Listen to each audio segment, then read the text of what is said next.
আমাদের জীবনে আমরা যখনই এমন কোনো মানুষের সাথে পরিচিত হই যে বয়সে, পদে এবং আর্থিক দিক থেকে আমাদের থেকে পিছিয়ে, তখন আমরা সবাই খুব হীন নজরে তাদের দিকে দেখি।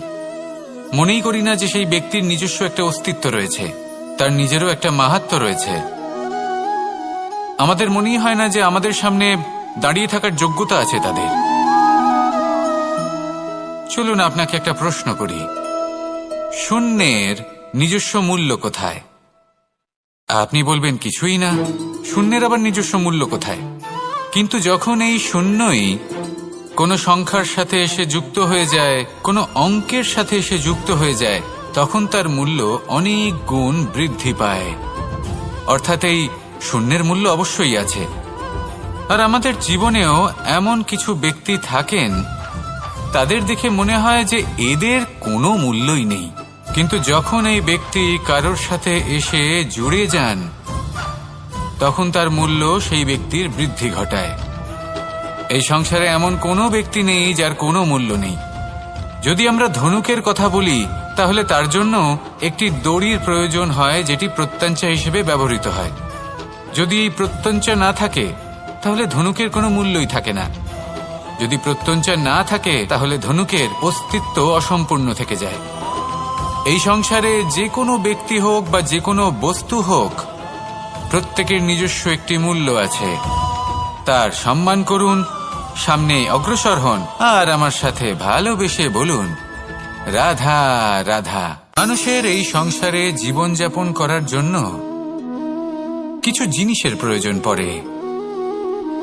এমন কিছু আবেগ, এমন কিছু বস্তু আছে যেগুলো তার প্রয়োজন হয়।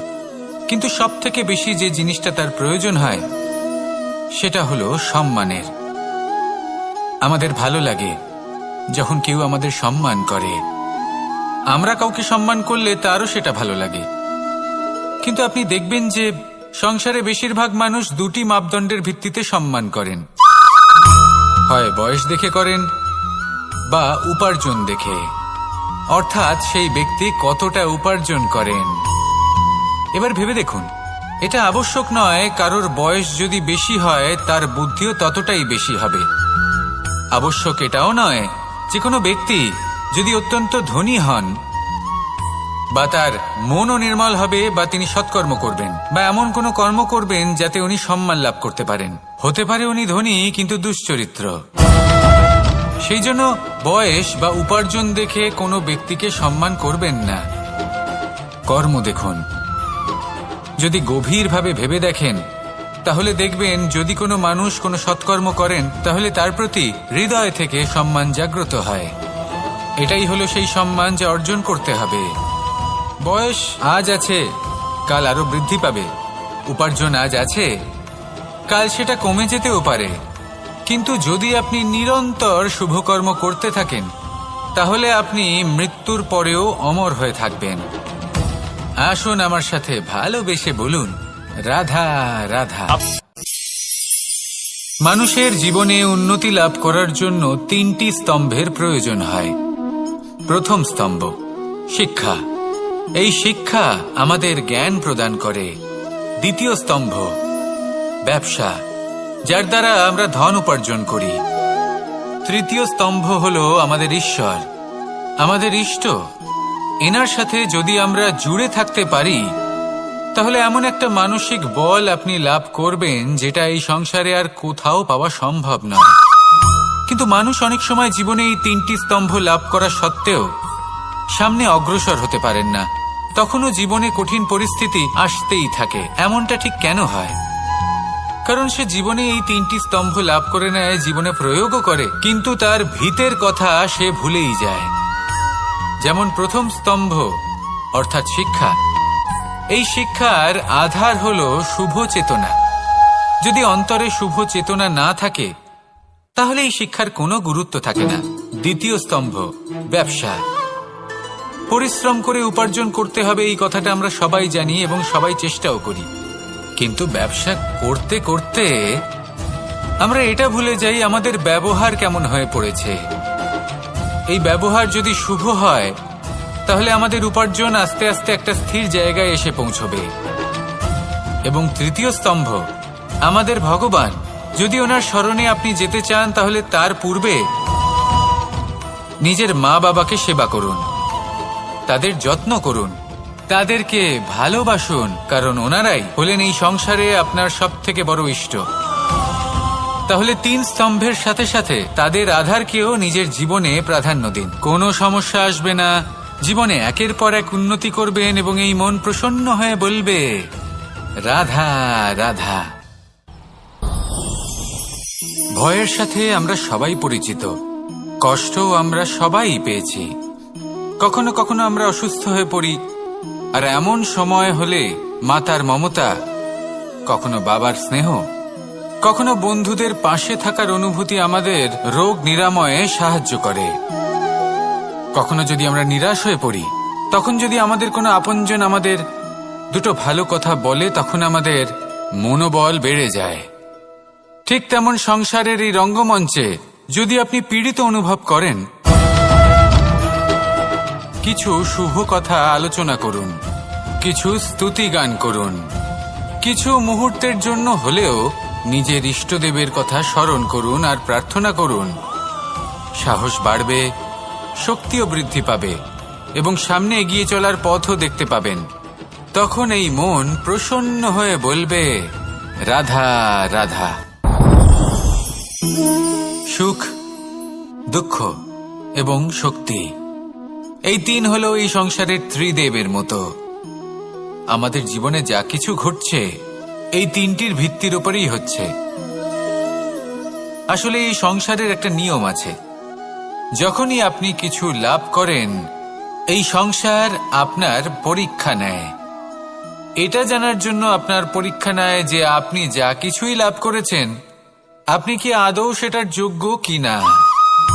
ঠিক সেইভাবেই এই সুখ, দুঃখ এবং শক্তি আপনার পরীক্ষা নিয়ে থাকে। যখন সুখ আসে তখন সে আপনার পরীক্ষা নেয় যে আপনার মধ্যে অহংবোধ জাগ্রত হয়নি তো। যদি অহংবোধ চলে আসে তাহলে সুখ সেখানেই সঙ্গ ত্যাগ করে।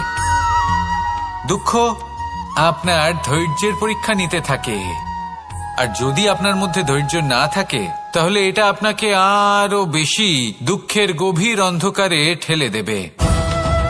সেখানে শক্তি পরীক্ষা নেয় আপনার বিনম্রতার।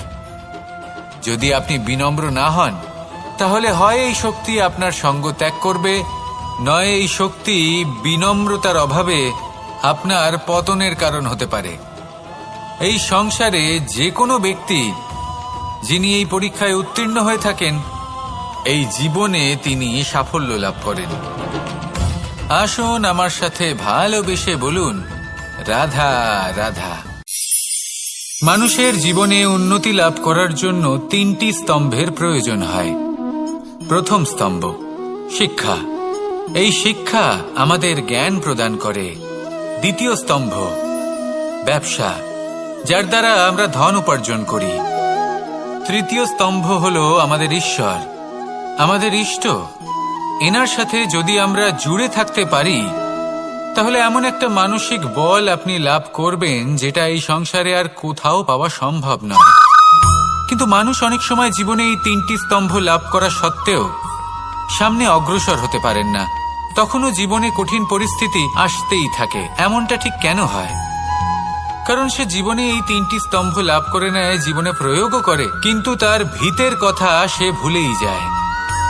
যেমন প্রথম স্তম্ভ অর্থাৎ শিক্ষা, এই শিক্ষার আধার হলো শুভ চেতনা। যদি অন্তরে শুভ চেতনা না থাকে তাহলে এই শিক্ষার কোনো গুরুত্ব থাকে না।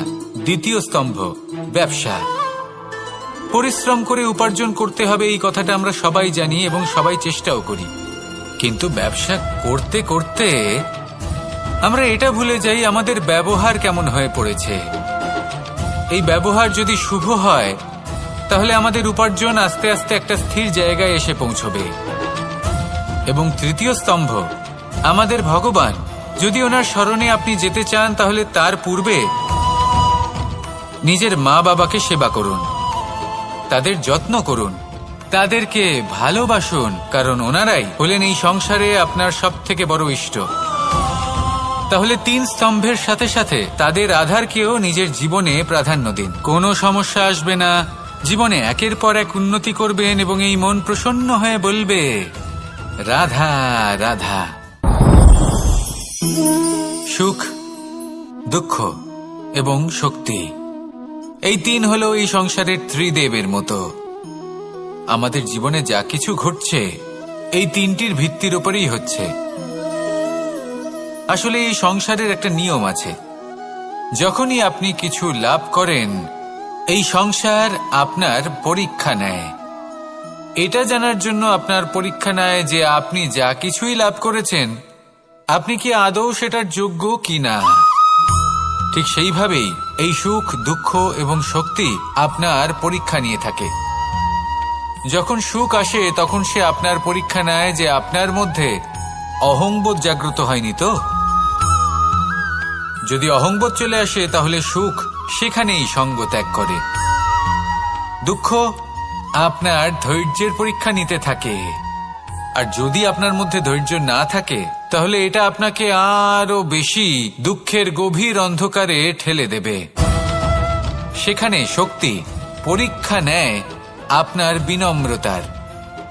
যদি আপনি বিনম্র না হন তাহলে হয় এই শক্তি আপনার সঙ্গ ত্যাগ করবে, নয় এই শক্তি বিনম্রতার অভাবে আপনার পতনের কারণ হতে পারে। এই সংসারে যে কোনো ব্যক্তি যিনি এই পরীক্ষায় উত্তীর্ণ হয়ে থাকেন, এই